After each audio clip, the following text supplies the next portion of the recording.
Lawrence Fobita is a name that you are likely not familiar with. In fact, if it weren't for 2 books that he wrote telling of his experiences as a farmer, Lawrence would have been lost to time. At 21, Lawrence and his wife Agnes were homesteaders in Kansas. After obtaining their land, they set up a modest farm, and he began to plow the grasslands of his 160-acre plot. His crop was wheat, something that not just his country, but the whole world needed. And with hard work, focus, and planning, perhaps he could do his part to stem the economic decline as the Great Depression began to cripple America. From first light until the sun retreated on the horizon, Lawrence would work, breaking up the land, placing hundreds of pounds of seed into the earth, minding the plots to ensure they had the best conditions they could to prosper. And he saw the rains come and feed the plains as his crops sprouted into lush green stalks. All seemed right on the Fobita farm. There was life in abundance as far as the eye could see. Lawrence wrote in his book, he said, "I believe any man must see the beauty in mile upon mile of level land where the wheat waist high sways to the slightest breeze and is turning a golden yellow under a flaming July sun. To me, it's breathtaking, the most beautiful scene in the world." In the midst of plummeting hope in the world around them, Lawrence and Agnes could see nothing but promise for miles. But it wouldn't last. Lawrence was just one of over 1 million farmers that had made the push to move west. In all, the United States had granted 270 million acres of grasslands, and the families who farmed there had only seen a snapshot of how rain and drought had shaped the land. The cycle that had existed long before the first plow broke ground was about to bring about one of the largest ecological disasters in the modern era. As severe drought started to spread across the plains, the winds started to sweep across this Fobita farm. In an effort to maximize his crop, Lawrence had plowed deep, and the topsoil was now drying and loose, and the winds started to literally pull the dirt into the air in giant dust storms. Storms so intense that the sun was completely blocked out, sometimes for days. And when the winds subsided, there was nothing but total destruction, no crops, livestock that was lost or dead, barns and vehicles, fences destroyed. The idyllic life that Lawrence and Agnes had hoped for was being stripped away layer by layer as the storms and droughts went on for days and months and then years. Lawrence wrote of this devastation in his book. He said, "When I knew that my crop was irrevocably gone, I experienced a deathly feeling which I hope can affect a man only once in a lifetime. The very desire to make a success of my life was gone. The spirit and urge to strive were dead within me. Fate had dealt me a cruel blow, above which I felt utterly unable to rise." You and I may never experience a disaster that takes everything away from us. My hope, my prayer is that none of us do. However, we know what it's like when our dreams and ambitions are challenged, even destroyed, when we lose hope, when we face the consequences of our decisions, and even more when the consequences become insurmountable or crippling.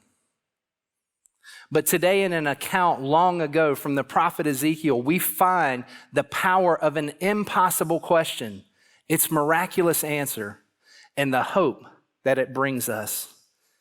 We're in a series called Words to Live By, and it's a series which gives us specific words and phrases from the pages of the Bible that can carry immense power in our daily lives. And as we continue to explore these life-giving words, today we will explore the only question included in our series, Can These Bones Live? This question may seem odd on its own, but this question is asked by God to the prophet Ezekiel in the middle of a scene of complete and utter destruction that far surpasses barren farmland or destroyed property. Ezekiel is a prophet that God spoke through to warn the people of Israel that putting other things before God would ultimately lead to separation, that separation to exile, invasions, and eventually, once again, a siege on their nation. Ezekiel is in exile in Babylon when one of the strangest events recorded in the Bible happens. Listen to the words of Ezekiel where he says this, "The hand of the Lord was on me, and he brought me out by the Spirit of the Lord and set me in the middle of a valley. It was full of bones. He led me back and forth among them, and I saw a great many bones on the floor of the valley, bones that were very dry." Ezekiel is placed in the valley, in a scene that's fit for a modern day horror film, a sprawling valley of human remains, not even discernible as bodies, bones piled up on each other, bones bleached by the sun, baked in the heat, broken and dried out, absent of life. Can you imagine what he saw?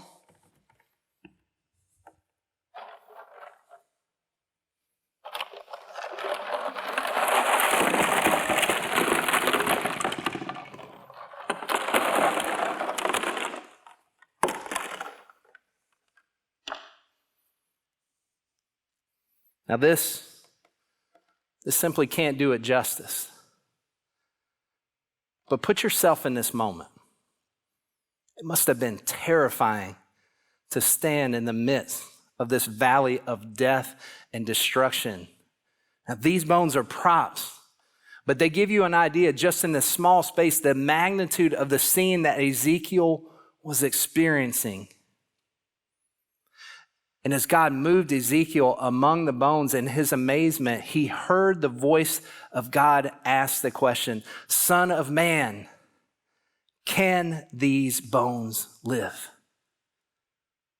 Now, I've been asked some crazy questions in my day. My kids asked me one time if cereal was a type of soup, to which I responded, you can't get it in a can, so I'm assuming that it's not. There was one time I was sitting in my office with a coworker, and in all seriousness, he broke the silence. He looked across the room at me and asked, how many pennies do you think would fit in this room? Really? I have no idea. What made you even think of that? And here's one that I heard one time. Do you think with all that swimming around that fish ever get thirsty? Well, I have no idea. I have no clue if fish get thirsty. We've all had strange questions like that before, but nothing like this question, nothing like this. You can almost see the moment. Ezekiel looks around at the valley, the bones on the ground. He looks up towards God, he looks back down again. He had to start thinking to himself, hey, Ezekiel, you got to think on your feet. Is this a riddle? That's got to be it. It's like a trick question. Of course, these bones can't actually live, or maybe they can. Maybe I'm not quite sure. Come on, Ezekiel. God's asking a question here. Okay, I got it. Sovereign Lord, you alone know. Sovereign Lord, you alone know. Ezekiel was a smart man. Of course, God knew the answer to his own question. What? He had to. He's God after all. Could God bring life to the lifeless? Of course he could. Ezekiel knew his history. He knew scripture. He had seen and heard things that had amazed him. So why not just answer?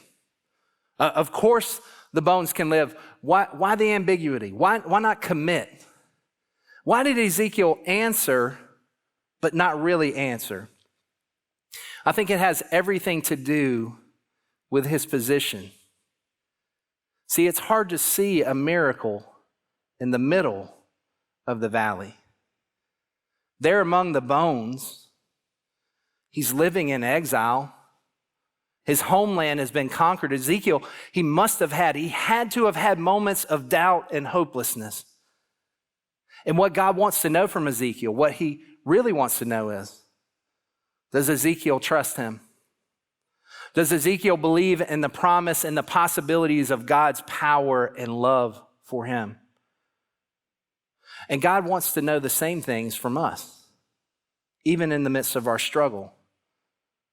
But it's hard to see the promise in the middle of the valley, isn't it? As Christians, we like to come up with our own words to live by in these situations, like, my setback is my setup, or everything happens for a reason, or what doesn't kill you makes you stronger. But those words don't get to the heart of the hurt and pain. And while it's easy to see God's promise and power in the mountaintop moments, the moments like the wedding day or the graduation, the day the baby is born and you take them home, when someone is baptized, when someone realizes the love that Jesus has for them and commits their life to them, when we see those moments, we know God is God. But it becomes that much more important to realize God is still God in the valley.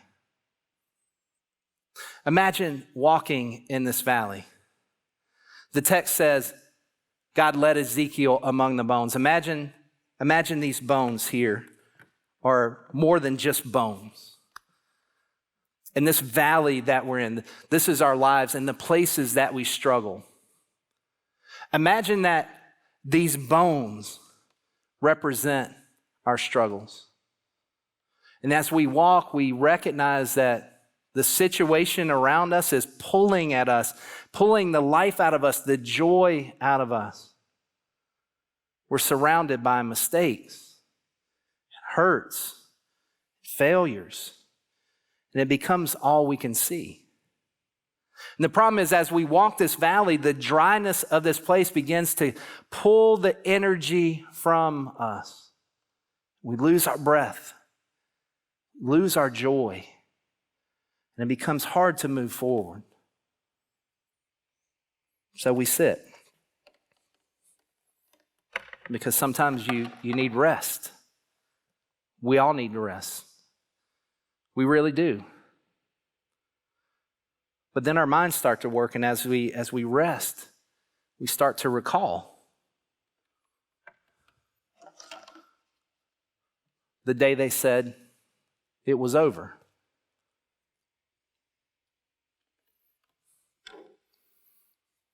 The addiction that won't leave me alone and keeps calling. The promises that we broke. Or the dream that didn't come true. We see the mistakes that lead to other mistakes, and they pile up on each other and eventually become the secrets that we dare not share because everyone would know and they would treat us differently or not talk to us at all. We see things we wouldn't even share in our small group or our family because the cost might be too high. Then add to that the bills and raising kids and keeping the marriage going and the job and keeping up the house, the disarray of our everyday life to control what we can and keep up the appearances until we can't.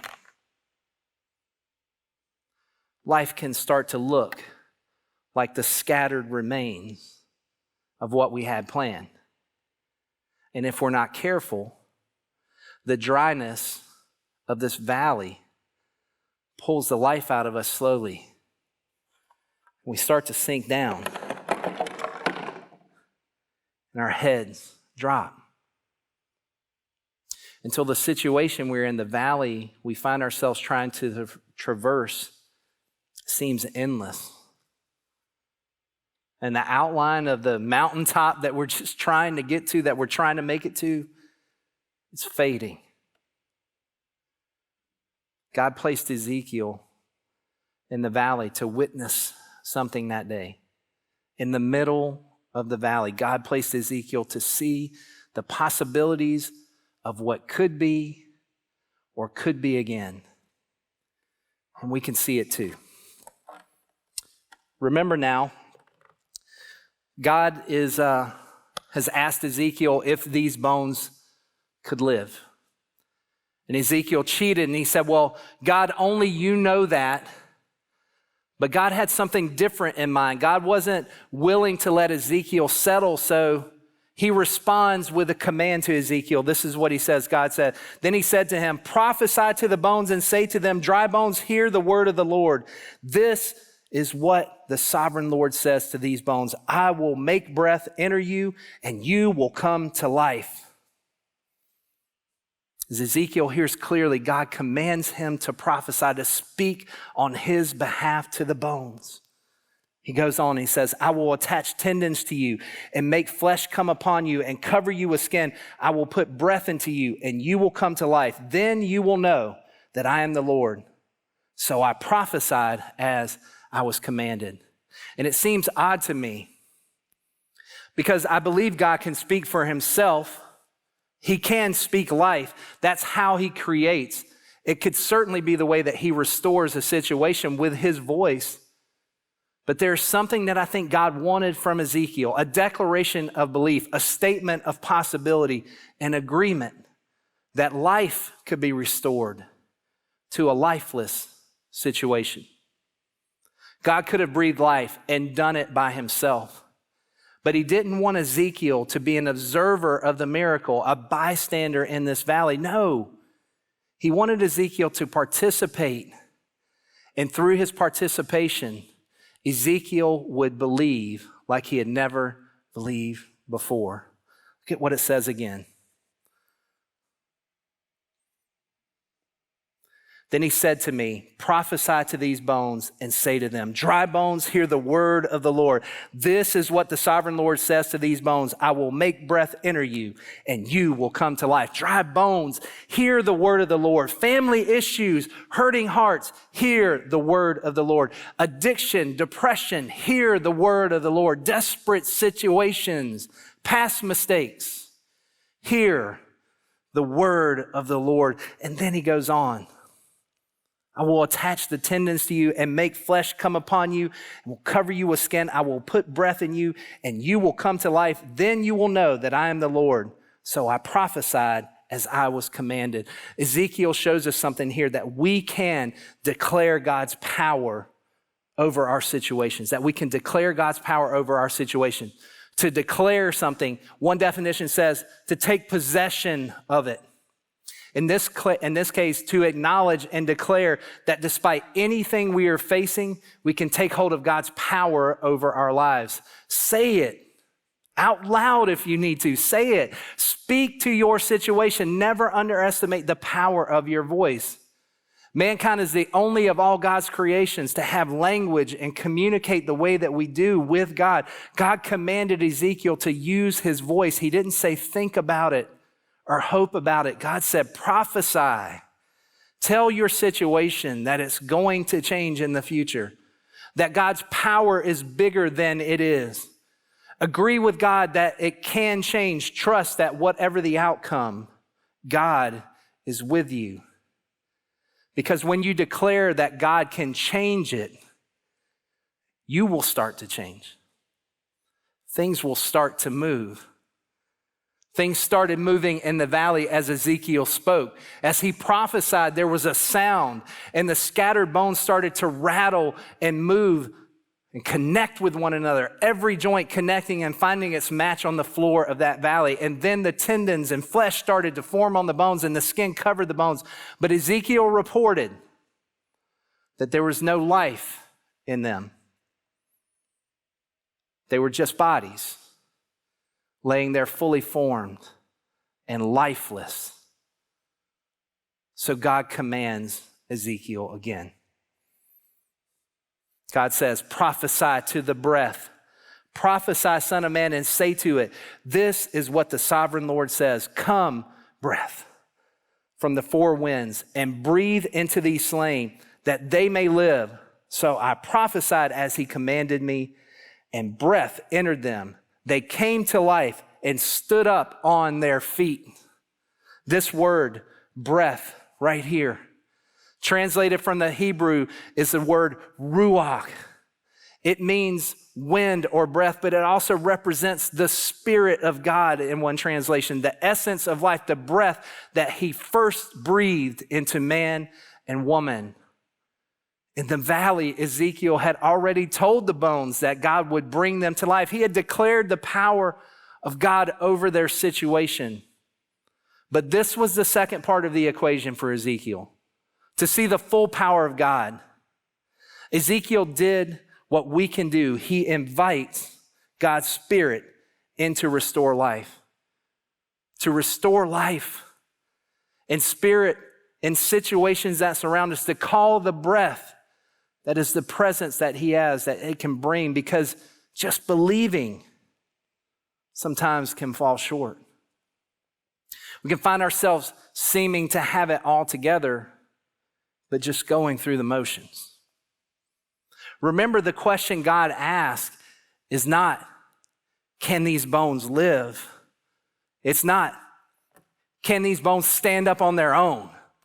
Not, can these bones make it through another day of work? Not, can these bones get through the breakup or the setback or the relapse?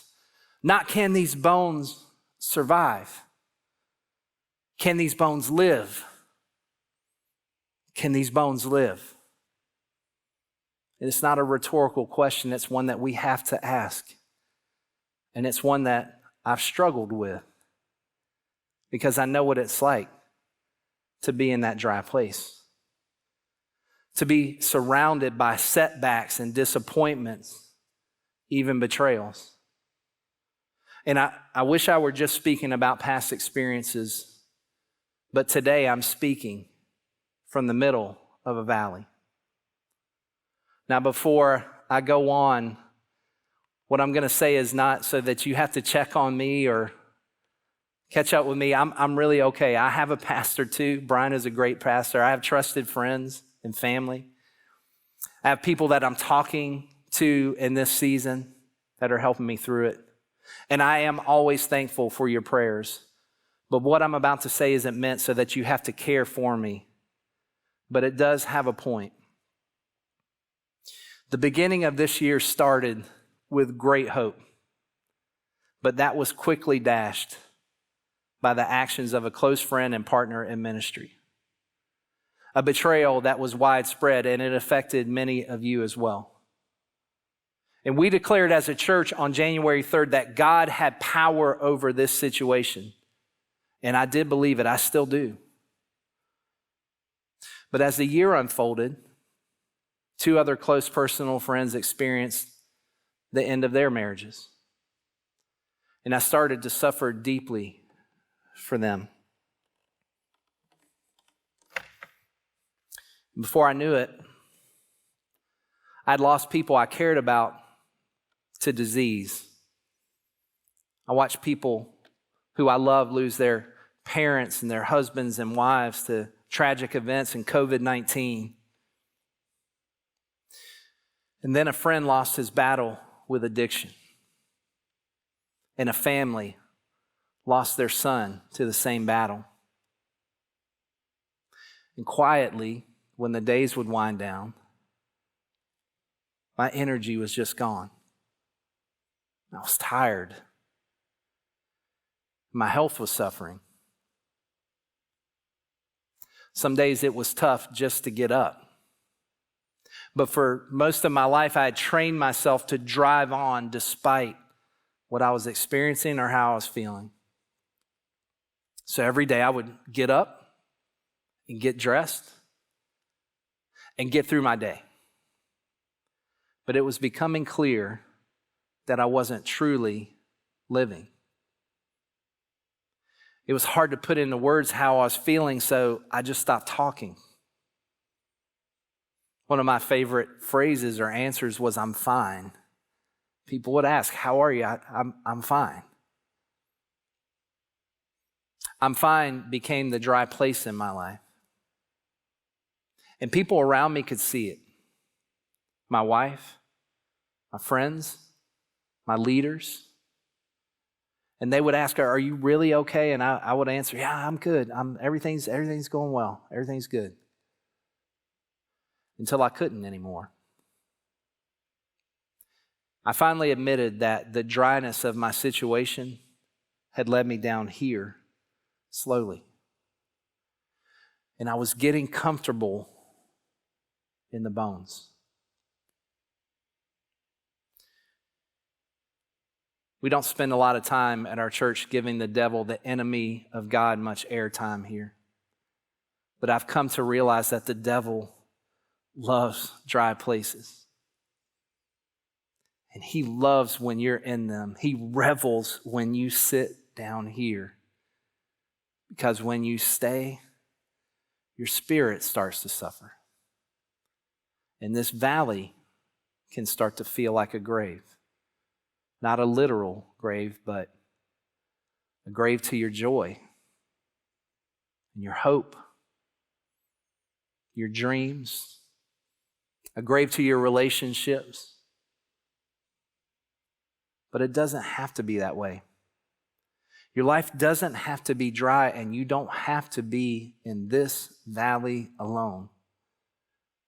I thought at times I was. Even surrounded by friends and family and people who are willing to help, I felt alone. Depression was not a word I wanted to say, not one that I wanted to associate with. And I don't know why. I don't know why, if it was shame or pride or even fear of what people would think. But unlike times before, I couldn't just snap out of it. I couldn't push through until things improved. And if you're in a dry place like that, I want you to hear these words. God has power over your situation. He can breathe life into it. And it won't likely look like a pile of bones forming into soldiers or sound like the shaking of the earth as resurrection happens. It might sound like you declaring, it's time for some help.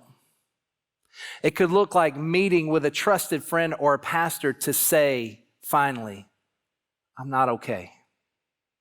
It could even mean making the appointment, the one that you're afraid or feel embarrassed to make. Whatever that looks like.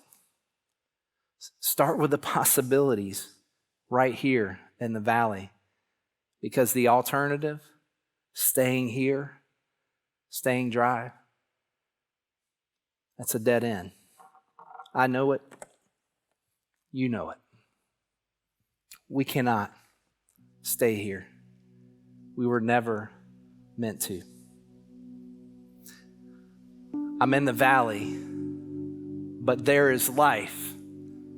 I'm in the valley, but God is with me. I'm in the valley, and I'm going to walk out of it, maybe not today, but soon. Because God says live.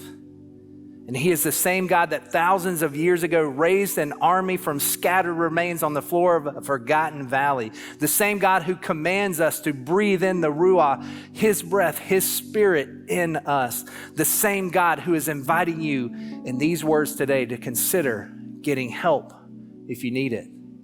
Because you're not alone. We are not alone.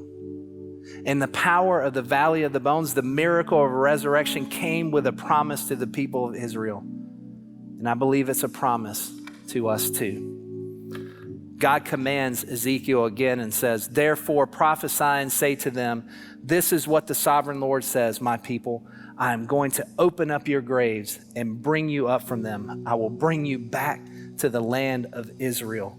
Then you, my people, will know that I am the Lord. When I open your graves and bring you up from them, I will put my spirit in you and you will live.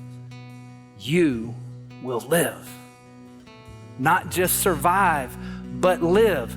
No valley, no grave has a claim on you that God doesn't have power over.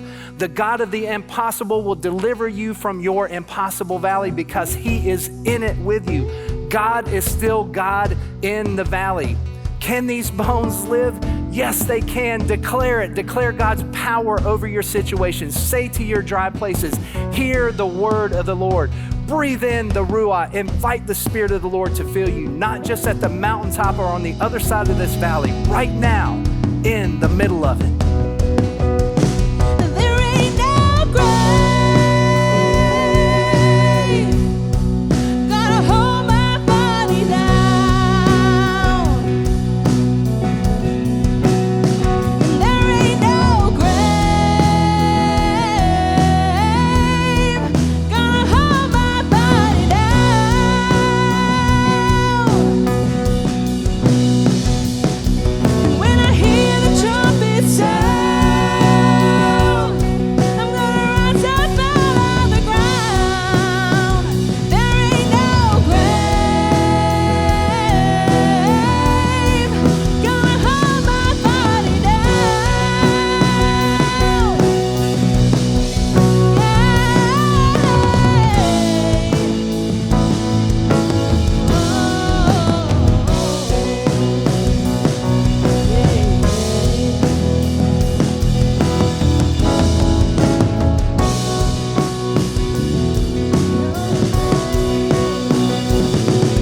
God is able to save and deliver and heal and restore anything that He wants to. Just ask the man who was thrown on the bones of Elisha if there's anything that He can't do. Just ask the stone that was rolled at the tomb in the garden what happens when God says to move. I feel Him doing it now. I feel Him doing it now. I feel Him doing it now. Do it now. Do it now. This is the sound of dry bones rattling. This is the praise, make the dead man walk again. Open the grave, I'm coming out. I'm gonna live again. Open the grave, I'm coming out. I'm gonna live again. Open the grave, I'm coming out. I'm gonna live again. This is the sound of dry bones rattling. Yeah.